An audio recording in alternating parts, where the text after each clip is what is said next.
Ada pen masuk penutup pen. Fokus. Masukkan penutup pen.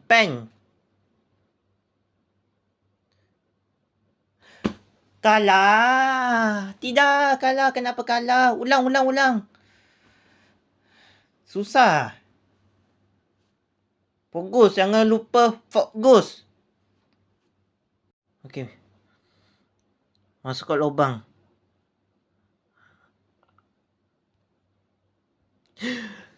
Sikit lagi.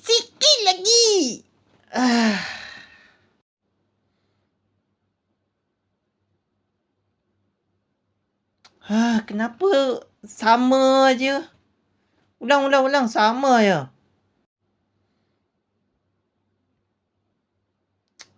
Salah lagi.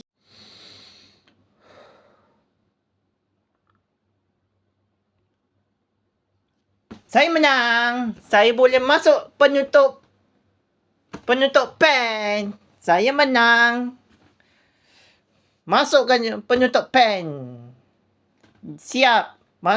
Ambil pensel. Masuk dalam meja.